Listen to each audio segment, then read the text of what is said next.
Bonsoir frères et sœurs. Nous sommes vendredi, notre soirée destinée à l'enseignement de la parole de Dieu.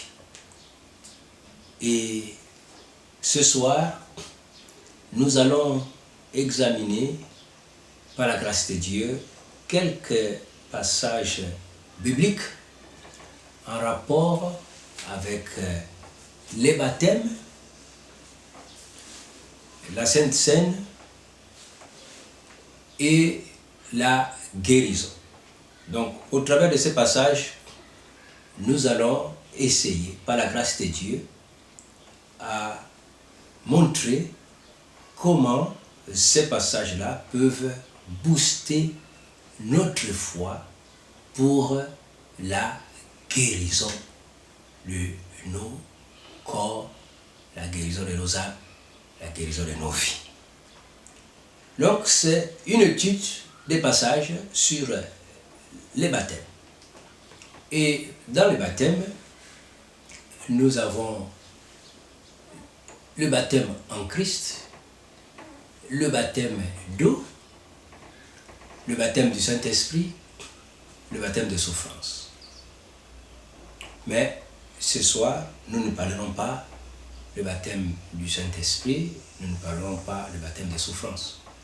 Nous allons circoncire notre message avec le baptême en Christ et le baptême d'eau avec, bien sûr, la table sainte. Et nous allons voir maintenant comment la compréhension de ces passages peut stimuler notre foi en la guérison.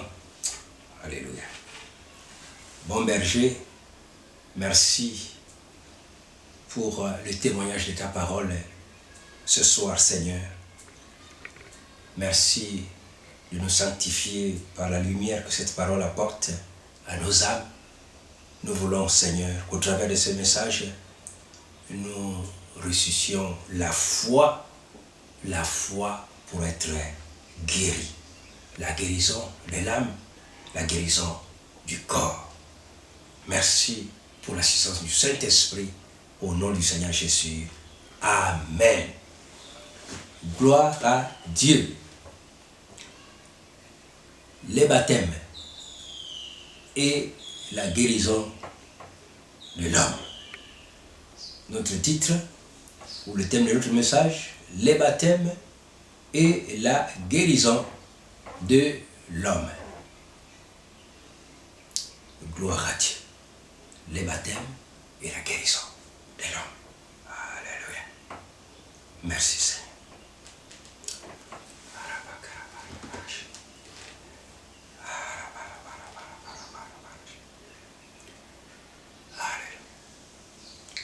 Le thème de guérison est un thème très important qui est permanent.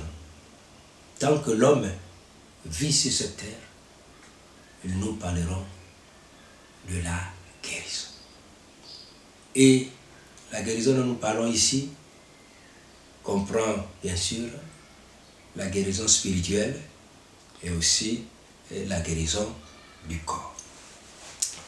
Nous commencerons, n'est-ce pas, par la guérison spirituelle. Nous voulons prendre Romains, chapitre 6,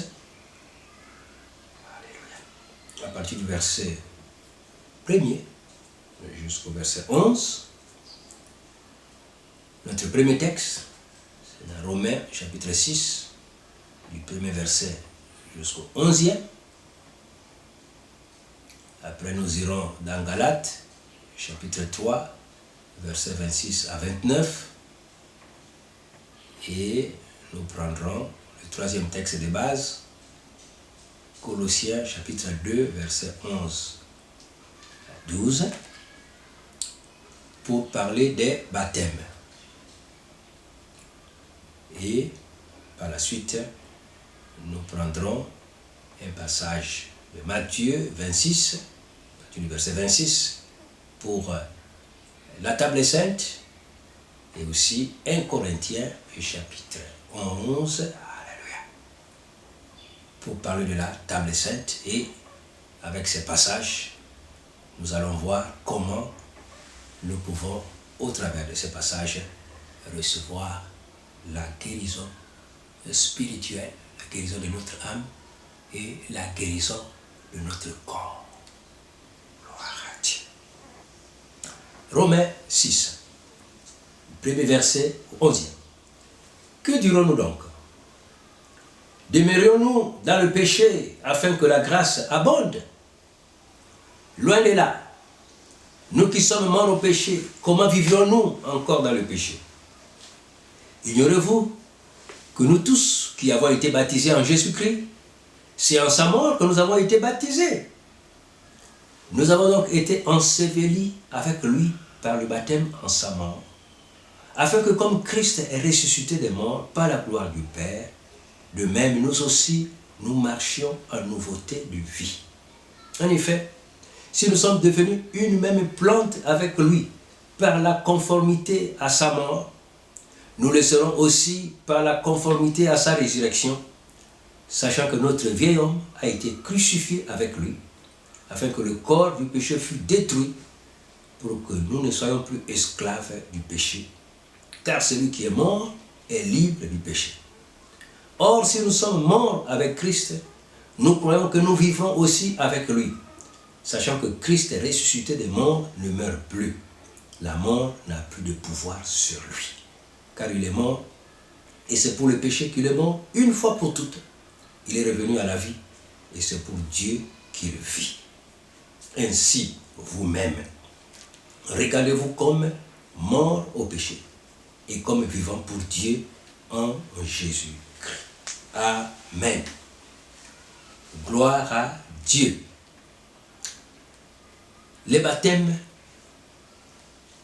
et la guérison de l'homme.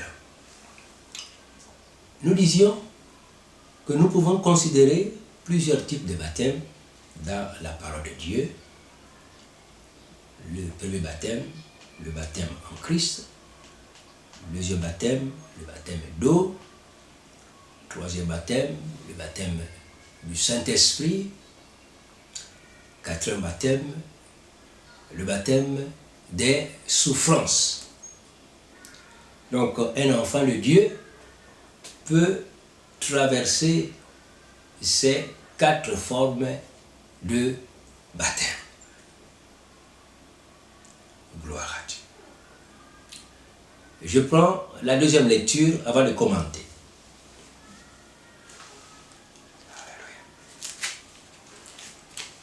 Galates, chapitre 3, versets 26 à 29.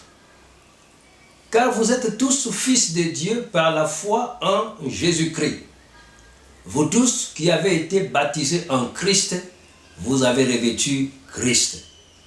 Il n'y a plus ni juif, ni grec, il n'y a plus ni esclave, ni libre, il n'y a plus ni homme, ni femme, car tous vous êtes un en Jésus-Christ.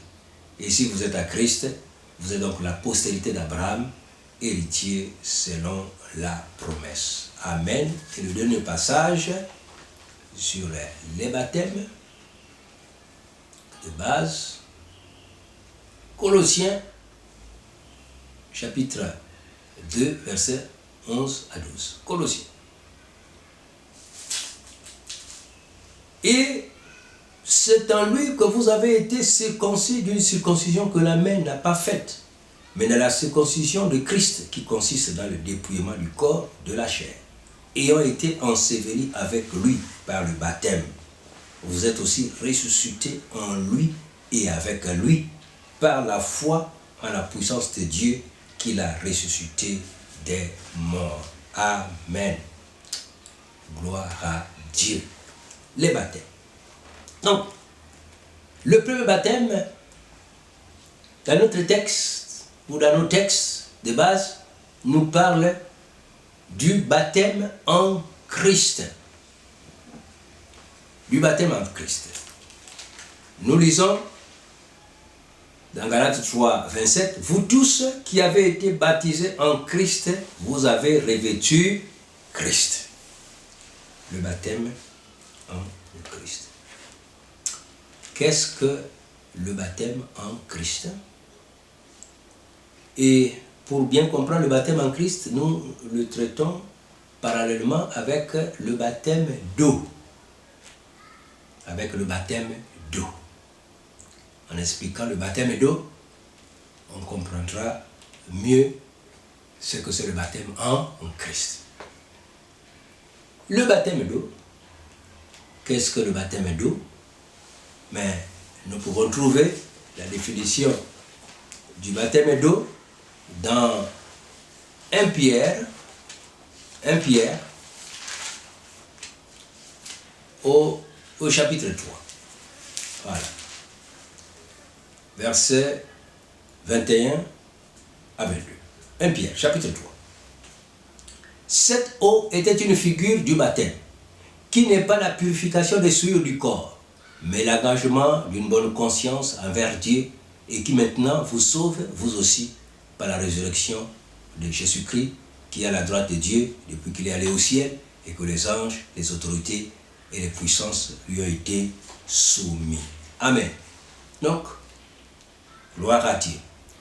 Ici, nous avons, n'est-ce pas, cette bonne lecture qui nous introduit dans la compréhension de ce que le baptême d'eau. Nous disons que le baptême d'eau, selon cette définition, est un symbole de l'identification avec Christ dans sa mort, sa résurrection, et aussi, disons, dans sa mort, dans son ensevelissement et dans sa résurrection. Le croyant est mort avec Christ à sa vie du péché et il ressuscite pour une vie nouvelle d'obéissance à Christ. Le baptême d'eau, nous le disons, c'est aussi le symbole de la purification de ses péchés. Et enfin, le baptême d'eau, c'est l'engagement moral d'une vie à la gloire de Christ dans sa famille et dans la société. Donc, selon 1 Pierre, le baptême d'eau, celui qui croit en Jésus. Jésus a dit, prêchez l'évangile et baptisez les croyants. Celui qui croira et qui sera baptisé sera sauvé. Et Pierre, par l'Esprit de Dieu, nous explique, ce baptême d'eau ne consiste pas dans la purification des péchés, mais c'était un symbole de cette purification de péché, un symbole que le croyant est identifié avec Christ et un symbole, n'est-ce pas, public d'un engagement pour le croyant qui reçoit le baptême d'eau à marcher avec un témoignage d'une vie qui glorifie le Seigneur dans sa maison, dans sa famille et dans la société ou dans le monde séculier, partout où il passe, il devient, n'est-ce pas, le représentant de Jésus-Christ pour démontrer au monde l'amour et la vie de Jésus-Christ, et il vit à la gloire de Dieu. Donc Pierre dit, attention, le baptême d'eau, ce n'est pas la purification des péchés, mais c'est un symbole. Le symbole d'une expérience spirituelle. Voilà, le symbole d'une expérience spirituelle. Et la Bible dit, cette expérience spirituelle, la Bible l'appelle aussi, en d'autres termes, le baptême en Christ. Le baptême en Christ permet donc aux croyants de faire cette expérience spirituelle, n'est-ce pas, au préalable, avant d'arriver au baptême extérieur, le baptême physique ou le baptême d'eau. Donc il y a un baptême spirituel qui se passe avant d'arriver au baptême extérieur, au baptême physique, au baptême visible, n'est-ce pas, que le croyant reçoit.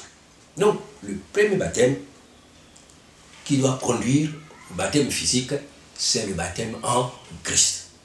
Donc c'est une expérience spirituelle qui se passe lorsque l'homme, la femme, quelqu'un écoute la prédication de la bonne nouvelle l'évangile de Jésus-Christ qui nous sauve au travers de son sacrifice. Et une fois que ce message de l'évangile est accepté par la foi, alors la personne se repent de ses péchés en confessant Jésus comme son Seigneur et Sauveur. Et là, spirituellement, la personne est née de nouveau. Donc spirituellement, la personne est identifiée avec Jésus-Christ. Spirituellement, la personne est identifiée avec la mort de Jésus sur la croix, son ensevelissement et sa résurrection. Donc la personne est ressuscitée spirituellement à une vie nouvelle. La personne reçoit la vie éternelle. La personne reçoit la vie de Dieu. Ce qu'on appelle aussi le salut de Dieu. Donc une expérience spirituelle. Et 2 Corinthiens chapitre 5, le verset 17 dit: et si quelqu'un est en Christ, il devient une nouvelle création. Donc les choses anciennes sont passées. Et voici, toutes choses sont devenues nouvelles. Donc là, le croyant, il n'est pas encore baptisé d'eau. Il n'est pas encore baptisé d'eau. Il est en face de l'évangile. L'évangile est prêché. Le croyant a accepté, oui, le message de l'évangile qui lui propose le salut au travers de la mort et de la résurrection de Jésus, du sacrifice sur la croix. Oui, le pécheur accepte ce message-là, vient à la foi et à la repentance. Il confesse Jésus comme son Seigneur et son Sauveur. Il demande à Dieu pardon pour ses péchés. Il n'est pas encore dans le baptême d'eau.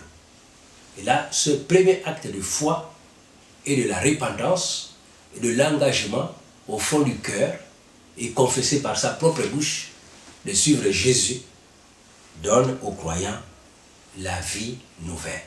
Et donc, cette première phase-là est appelée le baptême en Christ. Et au cours de cette phase-là, sur le plan spirituel, c'est une expérience spirituelle. Le baptême en Christ est réalisé. Donc, le croyant est plongé dans le corps de Christ. Il devient membre du corps de Christ. Il est né de nouveau. Il fait l'expérience d'une nouvelle vie, d'une nouvelle naissance. Et cette expérience s'appelle le baptême en Christ. Donc, spirituellement, le croyant s'est identifié avec Jésus. Il est devenu une même plante avec lui. Dans la mort de Jésus, dans son ensevelissement, dans sa résurrection, il entre dans la vie de Jésus, il s'identifie avec Jésus, il participe dans, n'est-ce pas, la vie de Jésus-Christ, et il aura également part aux souffrances de Christ et aussi à la gloire de Jésus. Donc, le baptême en Christ. Et Galates dit, vous, tous qui avez été baptisés en Christ, vous avez revêtu Christ. Et donc, c'est spirituel. Jusque-là, nous sommes sur le plan spirituel. On revêt Christ sur le plan spirituel. On devient enfant de Dieu. On s'identifie à Christ. Dieu nous reconnaît comme enfant de Dieu. En Christ Jésus, en qui il met toute son affection. Dieu nous attribue l'identité de fils de Dieu, de fils d'Abraham, par la foi en Jésus-Christ.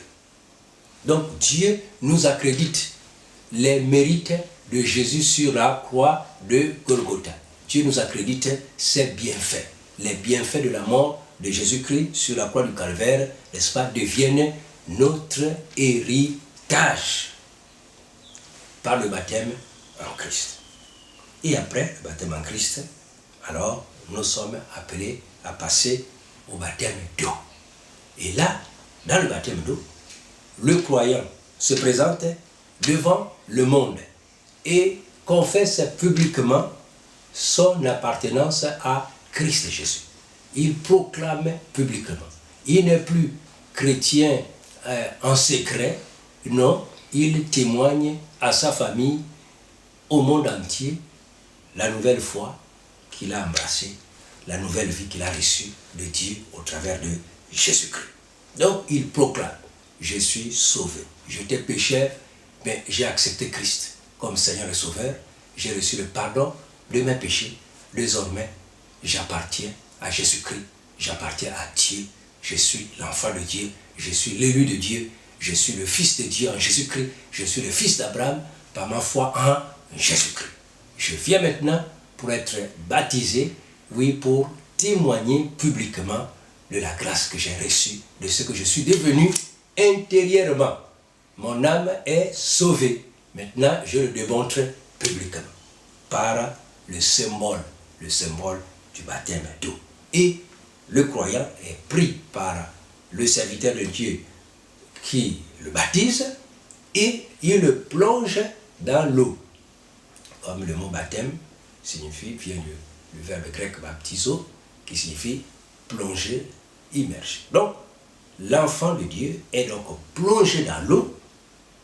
Et là, la Bible dit, l'acte d'être plongé dans l'eau signifie l'enfant de Dieu est identifié avec Christ, devient un avec Christ et meurt avec Christ dans la mort de Jésus et est enterré avec Christ et il est ressuscité. Quand on le sort des eaux, c'est le symbole de la résurrection. L'enfant de Dieu est ressuscité avec Christ pour vivre une nouvelle vie à la gloire de Dieu et du Seigneur Jésus dans la vie privée comme en la vie publique.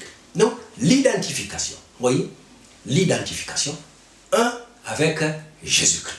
Il meurt avec Jésus et il est enterré avec Jésus et il est ressuscité avec Jésus. Donc, ce symbole-là est très important par rapport à la foi et par rapport à la guérison.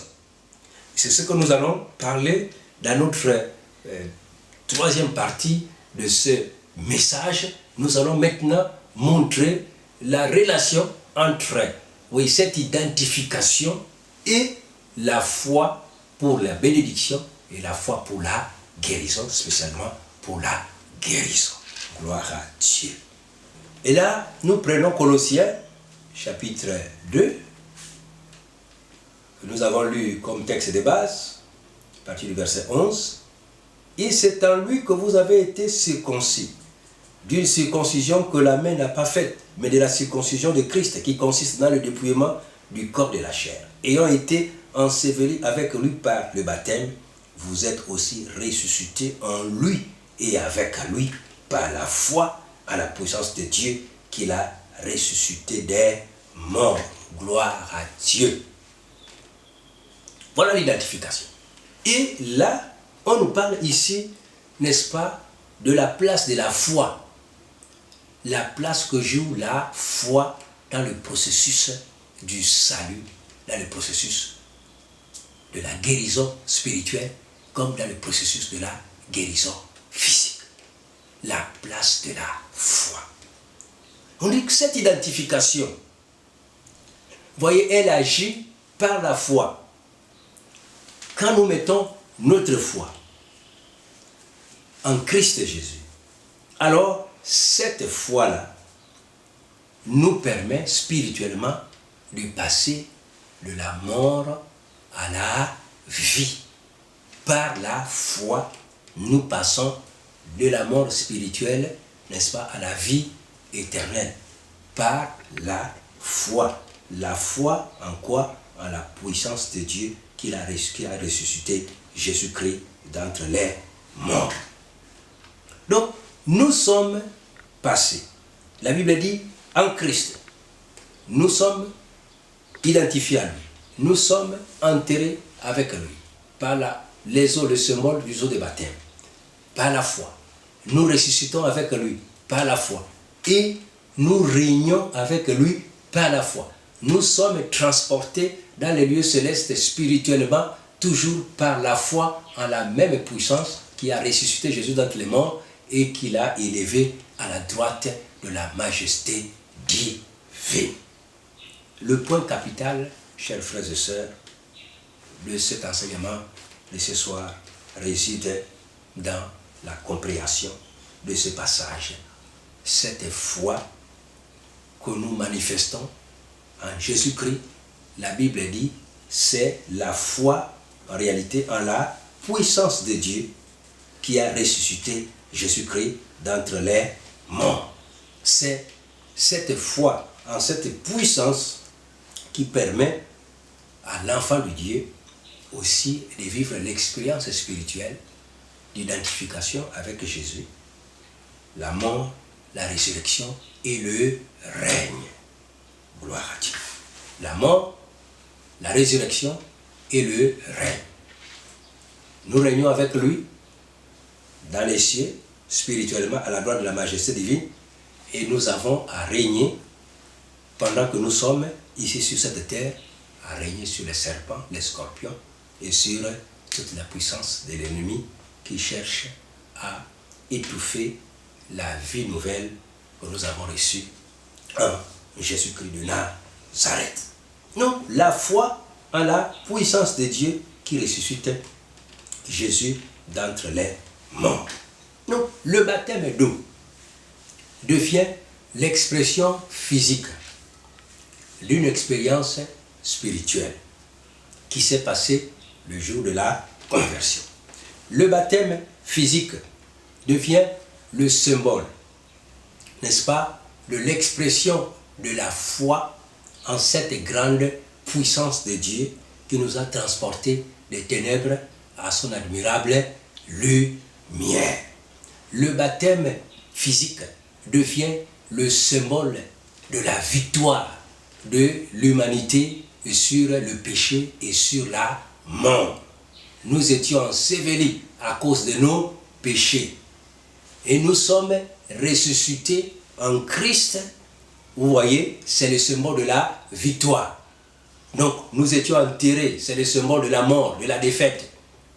Nous sommes ressuscités, c'est le symbole de la victoire. Et la Bible dit, non seulement nous sommes ressuscités, mais spirituellement nous sommes élevés jusqu'à la droite de la majesté divine en Christ Jésus.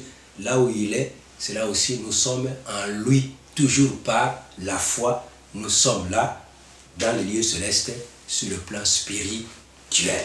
Donc, le baptême d'eau, un grand symbole de la victoire. Et lorsque l'enfant de Dieu obéit à ce baptême-là, vous voyez, Dieu, par sa grâce, confirme, valide au compte du croyant qui s'est fait baptiser.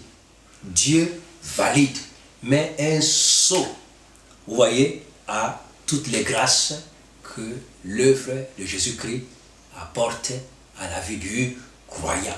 Dieu valide à ton compte tous les bienfaits de la rédemption qui se trouve en Jésus-Christ. Et parmi les bienfaits de la rédemption, il y a la guérison de l'âme par le pardon du péché. Il y a aussi la guérison du corps qui peut être attaqué par la maladie. Donc Dieu accrédite à ton compte les bienfaits de la rédemption. La guérison spirituelle et la guérison physique deviennent, n'est-ce pas, ton partage. Et donc, en se faisant baptiser d'eau, Dieu valide, Dieu confirme pour ta vie. Et là, par cet acte de baptême d'eau, le croyant qui était malade peut également vivre sa guérison en se faisant baptiser lorsqu'il a compris que c'est le symbole de la victoire. Il a la victoire sur le péché, il a la victoire sur la mort, il a la victoire sur la maladie, il a la victoire sur la malédiction, il a la victoire sur toutes les œuvres des ténèbres représentées par la mort. La mort représente, n'est-ce pas, toutes les œuvres des ténèbres, tout le royaume des ténèbres, la séparation avec Dieu, la malédiction, c'est représenté par la mort, l'ensevelissement. Et quand le croyant réalise qu'il est ressuscité en Christ et avec Christ, ressuscité en Christ et avec Christ, et en ce moment-là, sa foi peut recevoir même la guérison physique. Oui, la foi peut recevoir la guérison physique. Si tu n'es pas guéri là, tu peux revendiquer ta guérison. Parce que le symbole du baptême physique te dit que c'est la réalité spirituelle qui s'est passée au jour où tu t'es donné à Jésus-Christ de Nazareth. Donc tu peux maintenant revendiquer par le nom de Jésus-Christ, n'est-ce pas, les bienfaits de la rédemption et entre autres les bienfaits de la guérison physique. Si c'est la guérison spirituelle, oui, tu peux revendiquer les bienfaits de la guérison spirituelle parce que tu es ressuscité en Christ et avec Christ par la foi. La Bible dit par la foi à la même puissance du Saint-Esprit qui avait ressuscité Jésus d'entre les morts. La foi a la même puissance. Et chers frères, méditons sur ce passage de Colossiens chapitre 2, le verset 11 à 12. Méditons. La Bible dit c'est la foi en la même puissance. Et nous voyons le témoignage de la parole de Dieu, la puissance qui a sorti Jésus d'entre les morts. Nous voyons la puissance que Jésus a utilisée pour prêcher l'évangile, pour ressusciter les morts, pour purifier les lépreux, pour chasser les démons, pour guérir les malades. La Bible dit c'est la foi en la même puissance qui nous sauve. Lorsque nous mettons notre foi en Jésus-Christ, Dieu déploie à notre faveur la même puissance de la résurrection de Jésus qui agit maintenant dans notre esprit, qui agit maintenant dans nos vies. Donc, le baptême d'eau, symbole de la victoire. Le baptême d'eau, symbole de la gloire. Le baptême d'eau, symbole de la résurrection, oui, du peuple de Dieu. Le baptême d'eau, symbole, vous voyez, des grandes choses que Dieu a apprêtées pour nous lorsqu'il reviendra dans les cieux. Nous sommes ressuscités en lui et avec lui par la foi, par la puissance de Dieu qu'il a ressuscité d'entre les morts. Et Éphésiens, gloire à Dieu, Éphésiens, chapitre 2, voilà nous dit que nous sommes, chapitre 1er et chapitre 2. Les deux premiers chapitres d'Éphésiens nous disent que non seulement nous sommes ressuscités ensemble et nous sommes montés, et il nous a ressuscités ensemble et nous a fait asseoir ensemble dans les lieux célestes en Jésus-Christ, afin de montrer dans les siècles à venir l'infinie richesse de sa grâce par sa bonté envers nous en Jésus-Christ. Éphésiens chapitre 2, le verset 6 à 7. Voilà, chers frères et sœurs, alléluia, les baptêmes et la guérison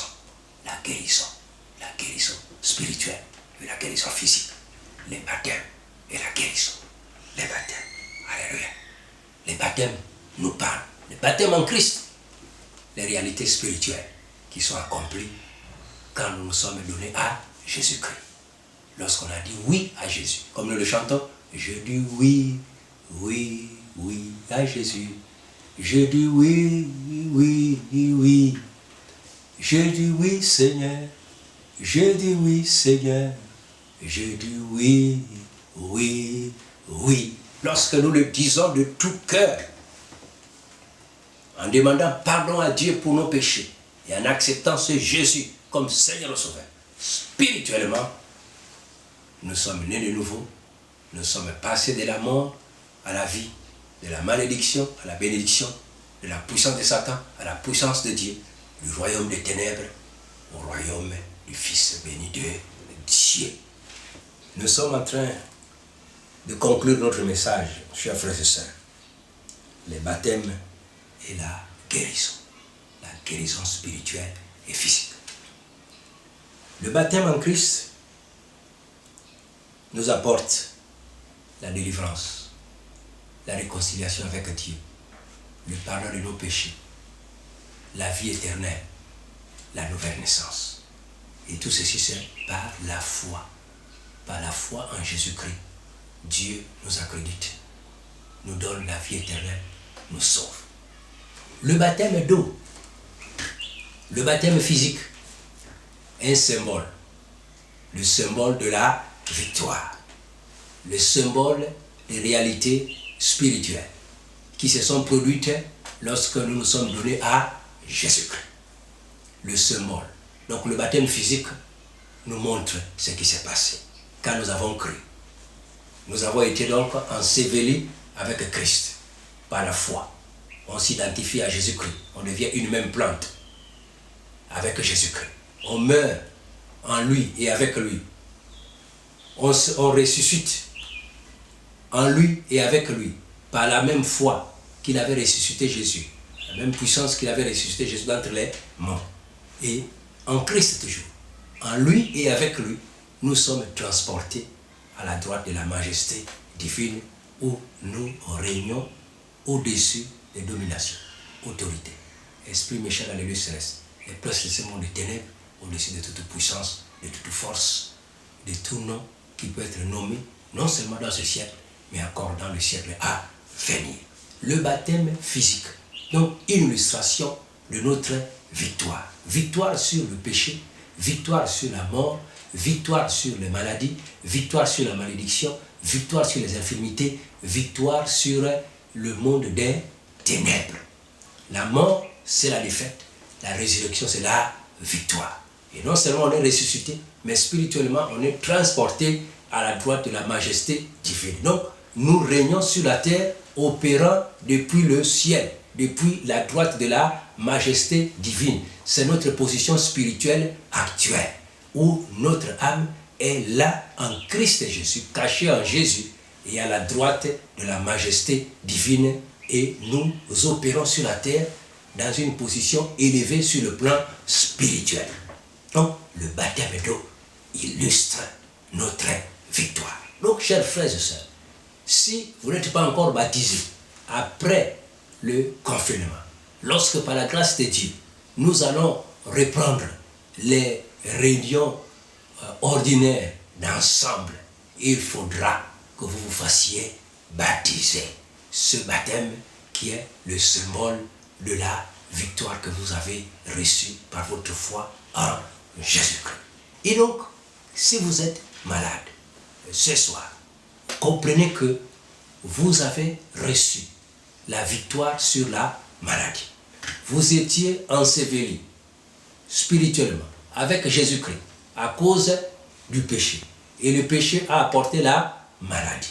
Et la maladie nous a tués. Donc, nous avons été ensevelis avec Christ. Et nous sommes ressuscités. La résurrection, c'est la victoire sur le péché, c'est la victoire sur la maladie, c'est la victoire sur la malédiction, c'est la victoire sur toutes les œuvres de ténèbres. Donc, tu es ressuscité en Christ par la foi que tu as donnée, que tu as mise en Jésus-Christ. Donc, tu es ressuscité.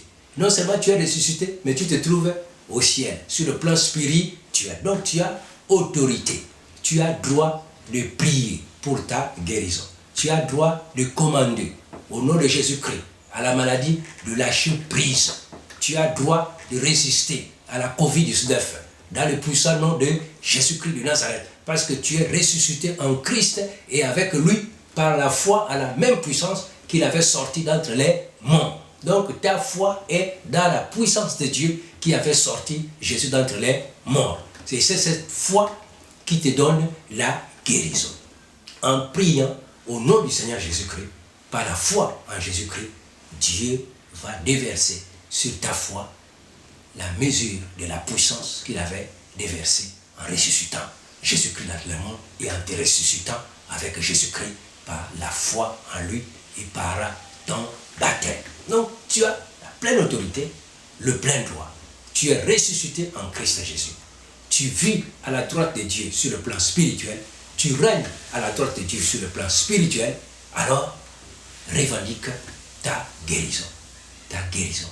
Et qu'elle soit spirituelle ou physique, tu peux la revendiquer au nom du Seigneur Jésus. Gloire à Dieu. Nous terminons avec Romains 8, 11. Romains 8, 11.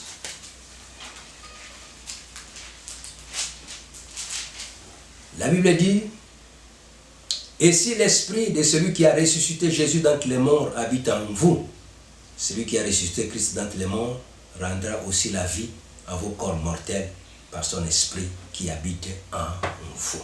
Voyez, par son esprit qui habite en vous. L'esprit de Dieu habite en toi et en moi, parce que nous appartenons à Jésus-Christ.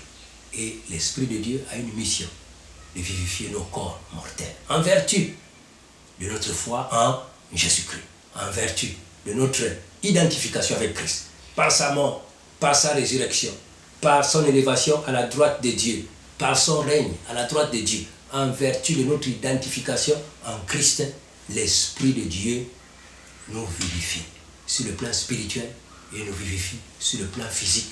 Il nous apporte les bienfaits de la rédemption. Alors, à toi maintenant de jouer, à toi d'accomplir ta responsabilité, à toi de réclamer soit ta guérison spirituelle, soit ta guérison physique. Dans le nom de Jésus-Christ de Nazareth, le Saint-Esprit en toi est le garant de la fidélité de Dieu. Il va te vivifier. Il va vivifier ton corps mortel. Si tu es attaqué par la COVID-19, au nom de Jésus de Nazareth, le Saint-Esprit qui est en toi, qui te vivifie, n'accepte pas la défaite parce que tu es ressuscité en Christ. Souviens-toi du baptême d'eau. Souviens-toi du baptême d'eau. C'est symbolique de la résurrection. C'est symbolique de la victoire. C'est symbolique de la guérison. C'est symbolique de la délivrance. Oui, c'est symbolique du règne, d'un nouveau règne à la gloire de Dieu. Une nouveauté de vie, une nouvelle autorité, une nouvelle position, un nouveau statut. Oh, mighty God, règne sur la COVID-19, règne sur les fièvres, règne sur le paludisme, règne sur les maux de tête, sur les céphalées, sur les cancers, règne sur la mort, sous toutes ses formes, pour la gloire de Dieu, avec le Seigneur, au nom du Seigneur Jésus, et par son Saint-Esprit. Amen. Seigneur, merci pour cet enseignement. Nous nous confions à toi, Seigneur, pour sanctifier notre foi et nous amener à une compréhension encore plus approfondie par l'œuvre du Saint-Esprit. Alors que nous allons revisiter encore ce message plusieurs fois, en particulier les passages qui ont été lus par ce message, Seigneur, éclaire-nous encore davantage. Accorde-nous d'être baptisés d'eau, baptisés du Saint-Esprit, et accorde-nous de vivre la victoire de Jésus, la victoire de la résurrection, la victoire du baptême d'eau, la victoire des baptisés, pour ta seule gloire. Au nom du Seigneur Jésus. Amen.